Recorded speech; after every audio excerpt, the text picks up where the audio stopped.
Hello， 大家好，我是姚主，我在新西兰。我今天要跟大家来分享一个特别搞笑的事儿，就是有关特斯拉的。反正就是特斯拉，我觉得出的搞笑的事还是挺多的，就是搞笑的，然后悲剧的也都挺多的。反正但是它车好看嘛，然后又特有范儿哈，很多不管男孩还是女孩，老年男子还是老年女子都特别的喜欢。其实我个人不是特别喜欢电动车，我不喜欢那个底下有一块电池，因为我天天坐在一大块电池上。就特别难受，我宁可作为飞毯，就是这种感觉，我不喜欢。但是呢，有很多人其实他特别喜欢特斯拉的。新西兰有没有？有的。然后，但是你说挺大一车的一品牌，它不可能在新西兰，每个小城市都设了一个点。新西兰它是500万人口，但它很多小的城市。太少了，人就2万人，你知道吗？就很多，就2万人、3万人、5万人。你说上十几万人、几十万人的，这是属于绝对大城市了那种。所以呢，不可能在小的城市给你设定这个点。就有这么一女的，这女的呢，她买了一辆特斯拉，她呢是在那个丹基丁，然后呢，她的特斯拉开着，她就觉得不对。就是反正像这种车，他们经常是用那种小毛病，但是这电车的故事也挺多的，他肯定很担心。他说我这个车是方向盘有那个特别奇怪的声，然后他给那个特斯拉打电话说，那我怎么修啊？特斯拉说，那你开到基督城来吧。他说我车有问题，我没法开。他说那好吧，那我们就特斯拉说，那我们飞过去帮你修。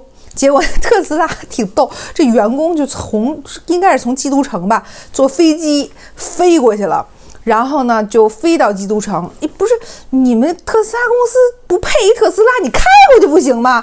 飞过去了之后呢，就给这女的修，这女的就在机场，可能就是他可能让这女的把车搁机场，然后这几个人就在机场咣修完了之后，就把车给她停机场了，跟她说我们修好了，我们走啦，我们飞了，拜。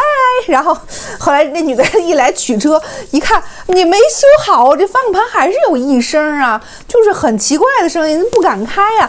结果呢，特斯拉说那怎么办？那你开到基督城吧。这故事又回来了。然后这女的说，哎呀，我开不到基督城，因为我方向盘我怀疑它坏了，它有问题，我怎么可能300多公里开到基督城呢？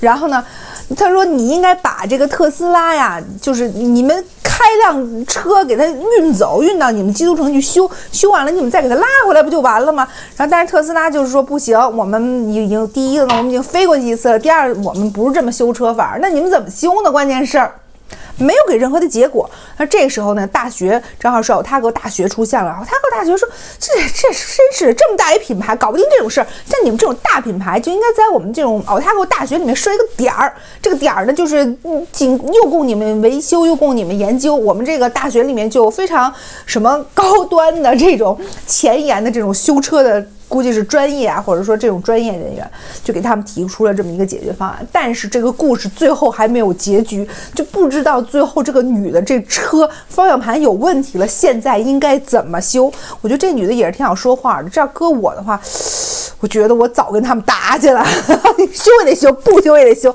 我打辆飞机找你们去，把你们从基督城给你们拉过来，然后你再把我车拉走，然后你给我修好了，给我送回来。我觉得我应该就是那种，就肯定就炸了，这么大一公司，你这点事儿搞不定，我教你，就是那种。好吧，今天就跟大家聊到这儿了，拜拜。